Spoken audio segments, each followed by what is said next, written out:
Just a heads up, our next story deals with mature subjects such as trauma and abuse. One group of retired cops is getting frontline workers to open up about their struggles with work-related trauma.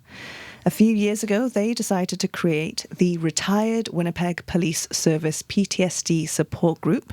The group meets once a month at a local legion here in Winnipeg, and they offer support to each other while having to navigate their own PTSD. And we thought it'd be a good time to have this conversation as it is PTSD Awareness Month as well.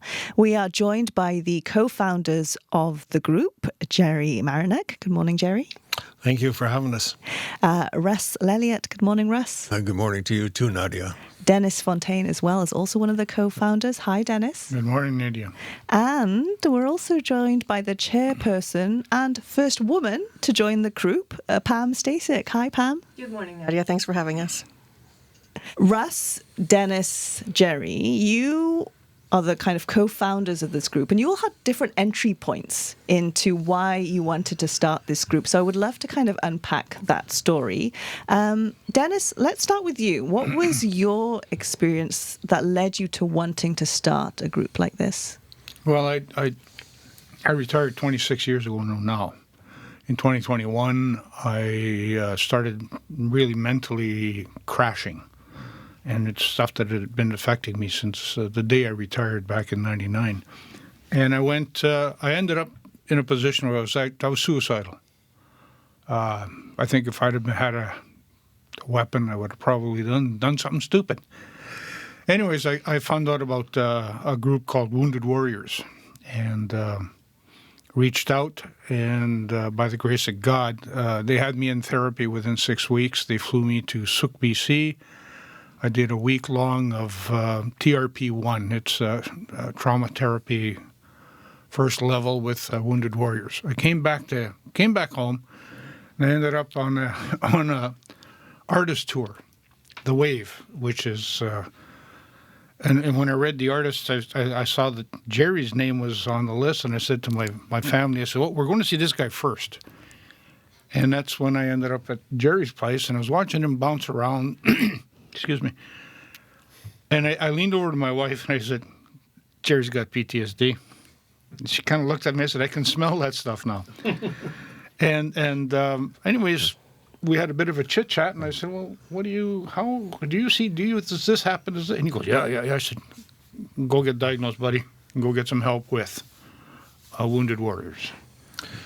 First of all, what did you notice about Jerry that made you think he's got it? It's behavior. Like what? Oh, Jerry's always been, to me, he was always, quite calm guy and busy, but there was way too much energy. There was just a lot of anxiety. Yeah. But it was more than just the art. I know he was getting ready for his art show, like you were getting everything ready, but there was just something else about it. And I said, "Nah, there's something not right." So I started asking, I said, "You still getting dreams?" He goes, "Oh, yeah, I still got my nightmares." And we went from there, and he kind of put me off. And I remember his wife stopped him, and she said, "Listen to him." How did you know Jerry? I went to recruit class with Jerry, back in November of 1975. Yes. It was a long time ago. For the police. We are one number apart on the badges. Yeah, so you served together. So, Jerry, when Denis came to you at that Wave tour, and he was asking you questions, you were responding, and what were you thinking as he was talking to you? I was thinking that Denis was probably right, and I mean this is something like him. We've been dealing with for decades, and I too had been retired for 20-some years. But I think simultaneous to that, Russ had come back, and he had written an article, and Russ and I were partners from way back as well. We worked downtown together. The article was about his experience with Wounded Warriors. So there was another reason. And, of course, he touched on something, and Denis and I talked about it as well. We had lost 4 or 5 retired members to suicide in a short span of, I think, about 18 months or thereabouts. So that was on our mind as well. And then I think a combination, it was just meant to happen, that the Denis's visit to the Wave, Russ's article, them getting involved with Wounded Warriors, then myself, I did as well.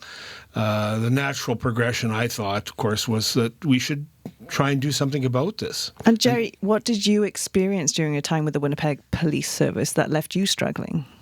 Well, there was a number of traumatic incidents. I mean, I had a shooting incident where I ended up killing a guy, shot at, and so on.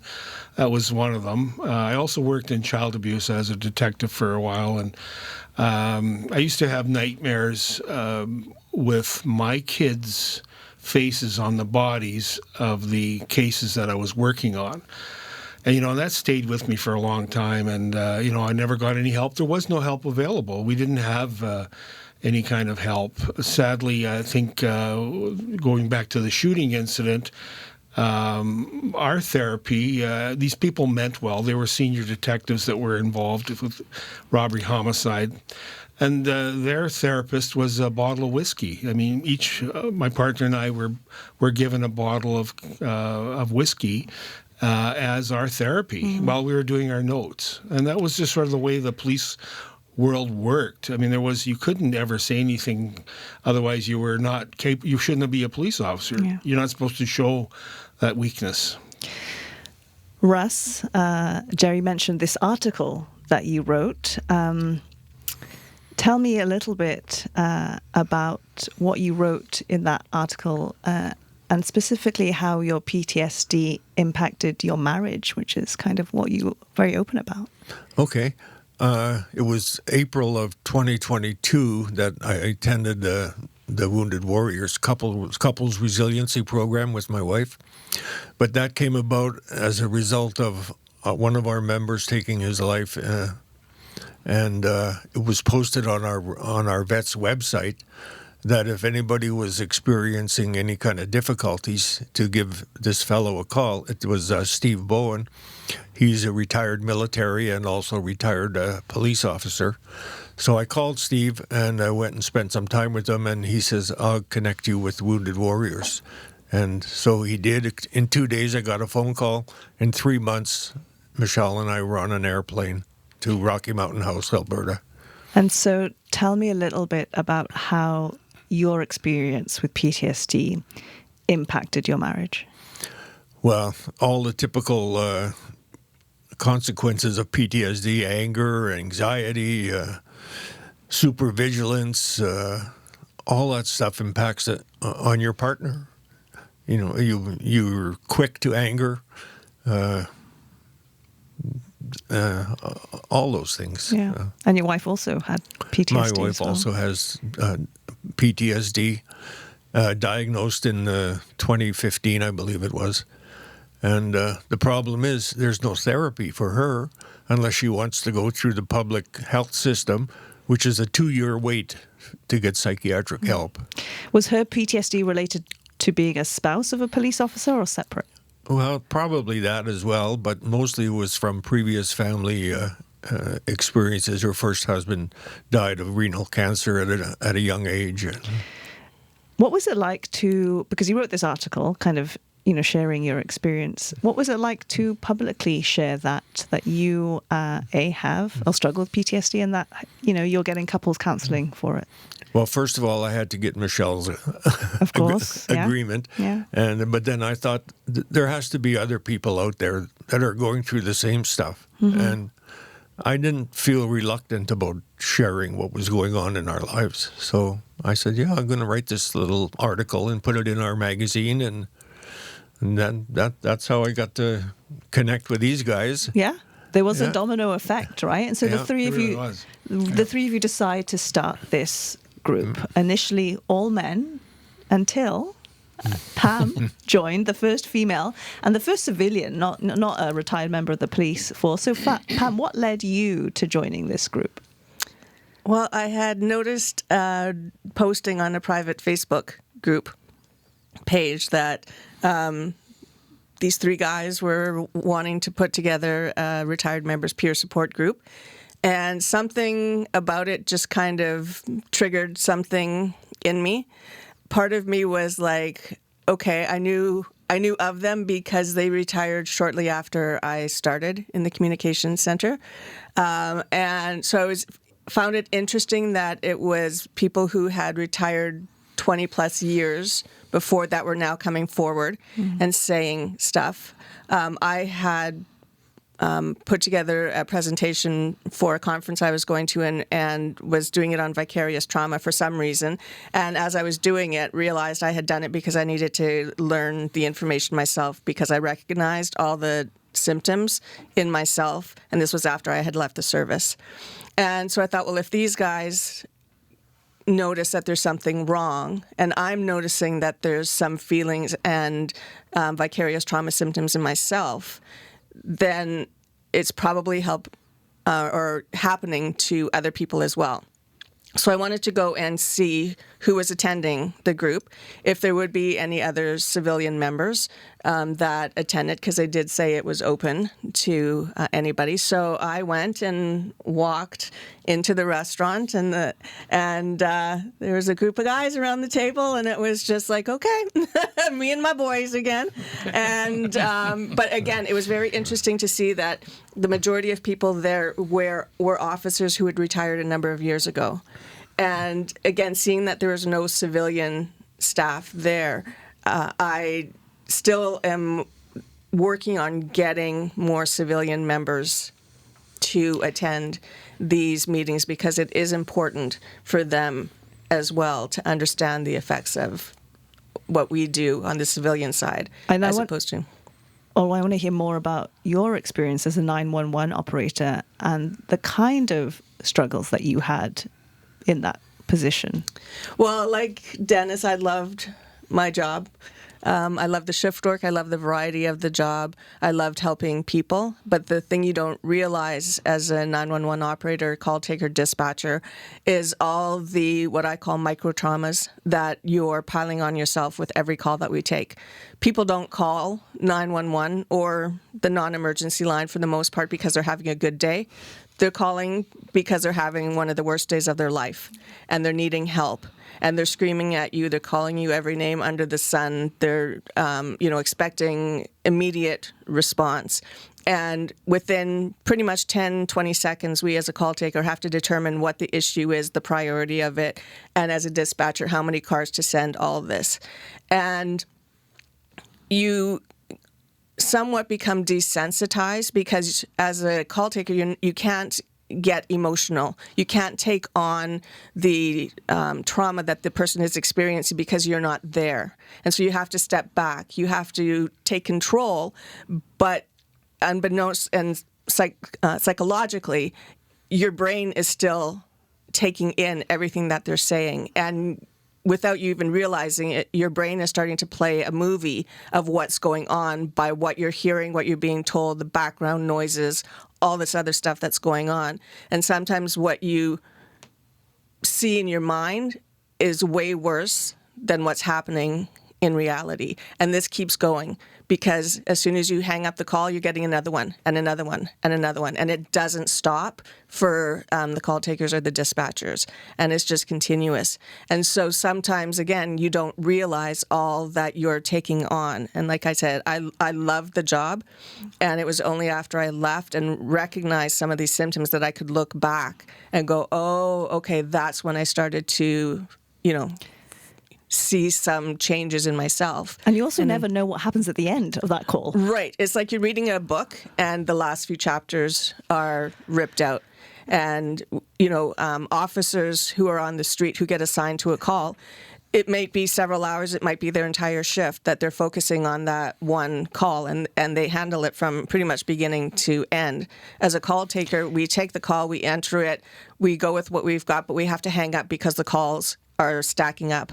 And as a dispatcher, too, once we assign them and we hear certain things, but again, we've got 300 plus calls in the queue that we have to take care of and keep sending out. And so you sometimes walk out of your shift without knowing what the outcome is. Russ, you said that cops are kind of macho people. especially dudes of your generation, I imagine. How I would love to hear from you. How easy or hard was it initially in that group opening up about some really traumatic and vulnerable experiences when it was just men? Russ? Well,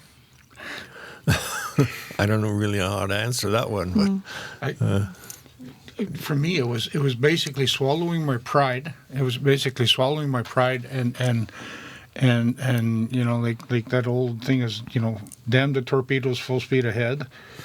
I had no shame left, none. I went suicidal. I almost took my life. I think a big part, like, I can jump in here, Denis, was also we knew these guys that had committed suicide. I'd worked with a couple of them. And there were a few that had there was died by suicide. I guess 5 altogether that come to mind. But we knew these people, and they were good people, and they didn't deserve this. They never got any help. And so that was incentive. There was some people would think it's some shame involved, because you're admitting you're not perfect, right? You've got some flaws. But hey, I'm okay with that. I'm okay with my name being out there, and I got some issues. But because the end result is we may prevent a suicide or two, and we can help people, pointing them in the right direction. It is. And that's important.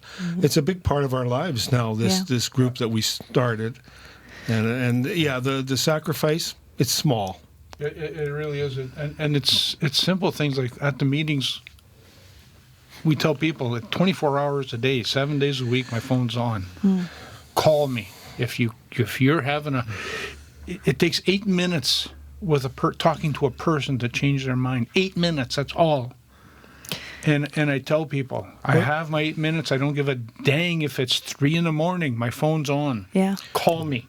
We're getting calls all the time. I get my share. I'm sure the others are as well. And it just goes with the territory. But how challenging is that to manage other people's PTSD while you're all still navigating your own? But we're not managing it. We're not psychologists. We'll refer them to the right people. Oh yeah, we there's nothing. We're not trained. We don't have a whole bunch of letters after or our even names. hearing it, right? Even hearing that experience. How challenging is that? It's go back to the policing where it's not me. Right. I'm working that situation. It does affect you though. Like I tell my wife Sharon, I feel a little beat up after every phone call, and also even after every peer meeting that we have, it takes something out of you. So then how do you manage your own PTSD? What are some of the tools that you have? Denis, you brought something quite lovely for me. You go back to that little worry stone that Jerry gave you there that's painted on. Yeah. That's to change your mind. Like what you're taught is if you're tracking this way with your mind, sometimes it's a simple thing as touching something and looking at it and refocusing your thinking. It's refocusing your thinking. It's moving it. It's what's that loud noise all of a sudden? Oh, it's a truck. Look at the beautiful color on that truck. Or is it very ugly? Like you change it and then you quit thinking where you were going and then you go, oh yeah, okay, I don't have to go back that way. I can stay here. You're also change your reminding focus. And breathing and grounding, like plant your feet on the floor and just consider where you are. That you're safe, and and then refocus your mind on other things. Wounded Warriors gave us some tools to deal with our PTSD, and so, like Russ has said, using those tools have been helpful. I mean, we can offer suggestions, and we do. Most of us here have had peer support training as well, so that goes that's part of what we do and why. But also, I think focusing on what's really important, your family, your friends, that helps with your own struggles in hearing these things. For me, it's also art. I do it as therapy as well. What were some of the effects, or are some of the effects? Like, I don't know if you're ever even over PTSD, but that affect you in your day-to-day life. What would that look like? How would it present itself? Pam? For me, it's we'll call it hypervigilance. Even where I work now, from the First day I walked into the office area that I'm at, I realized all the, we'll say, unsafe safety features. Like if something were to happen, it's very easy. Like, my brain goes, okay, the criminal only has to know this in order to get into this. And once that happens, there's no way to escape. And we've got like thick bulletproof glass, and it's like, okay, well, we can't from the inside break out. We've got bars on the windows on certain and it's just like, okay, well, there's no way to escape. So my brain is always thinking, well, what if something happens? How can I save myself, but how can I save my coworkers? Do you still think like that? Oh yeah, all the time. And going into restaurants or like on planes or anywhere like that, it's not like I'm sitting there going, and physically doing this, but you're mentally scanning and you're going, okay, there's an entrance, there's that, there's this way here. And you're kind of looking at the people who are coming in and scanning them, and your brain is always doing stuff like that. And do you catch yourself when you're doing it and then use some of those tools to help you refocus? Yeah. So you do catch yourself doing it? And, yeah. And you sit with your back to the wall in the restaurants. You still do that? Absolutely. Retired for how long from the police, Russ? 25 years. And you're still thinking like a cop? Yep. Yeah, it doesn't go away. It never leaves you. Do you think, like looking back at your careers, was there one moment that was kind of the tipping point for your PTSD, or was it more kind of cumulative? Cumulative for me. There's. I mean, we could all go back to a point or something that happened in our careers, but that would not have been. I can't say that was the same one. And then, like I was telling Jerry earlier, Russ and I were walking here, and I happened to be on Facebook, and I found this on YouTube actually. Mm-hmm. It was a police chief in the United States at a meeting with a whole bunch of American chiefs of police, and they were talking PTSD, and he says, remember, and men, remember, we cause some of that PTSD. Mm-hmm. Some of the orders we've been given, some of the way we've been treated, and I'm not trying to go woe is me, but you sit back and you think of things. I've lost my hearing. Well, I had a sergeant that I had to check a house while the sirens were going off. He would not accept the fact that, hey, even the crook can't sit in there. No, go in and check it or else. Well, you went. So these are all cumulative. And over the career, you go back afterwards and you sit back and go, oh, I remember that. Oh, that caused me some problems. Yeah. Do you still, when you hear sirens now, still get triggered, or does it still have an impact? Not as bad as I used to. Yeah, you still, there's places, I don't know, even though we've had the therapy and ongoing therapy, there's still triggers out there, for sure. Mm-hmm. Yeah. I have to come back to you, Pam, because you kind of joked about coming into the restaurant, your first meeting, and seeing all your boys there. What was it like being the first and only woman in the group when you first started? Oh, it was interesting, but like I said, being in the police world when I started, there was just a lot of like the boys group. When you would go out after or do a shift or something, a lot of times it was the guys, and I helped out at some hockey games, and it was just me and the guys. So it kind of for me was like, oh, I'm home because it's me and the guys. Again, a different set of guys, but that didn't really bother me if it didn't bother them. And then it just made me realize that, we need to get more females to the group, and again, like I said, more civilians. But I've always been comfortable hanging out with the boys, so that was not an issue for me. And you've got more women joining now the group. we do have more women. We have some female paramedics that come. Mm-hmm. Spouses are always welcome to come. Yeah. And why is that important? Why do spouses have to? Because if you have PTSD, it affects them, and it helps them to understand what you are going through. Just finally, from all of you, I would love to hear from each of you what a difference a group like this has made for you personally. Russ? Well, for me, if we save one life, it makes it all worthwhile. And I'm so glad by helping others, we can help ourselves as well. And have you felt like it's helped you? Yes. Oh, absolutely. In what way? Yeah. It was just that we're helping other people. Yeah. That you're still serving in a different way. Yeah. Pam? I think for me, a large part of our group is helping to break down the stigma that was so attached to emergency services, frontline, behind the scenes. I call the comm centers the first responders, because most oftentimes we're the ones that are hearing everything. But I think for me, it was good to see that conversations are starting to happen, and it's important. It makes it more easy to open up, because a lot of times I don't think my family even knows what's going on. So having these conversations and doing these interviews with the media makes it easier to share why I might have seemed distant over the years and more quiet or stuff. So I think it's just important to let everybody know that they're not alone and it's okay to talk about it. Denis? Well, the group gives me hope that things are changing for my brothers and sisters, and it doesn't matter if it's any law enforcement and anybody that comes and deals with us. That I think we're helping to change people's lives through the fact that our lives were changed for the better.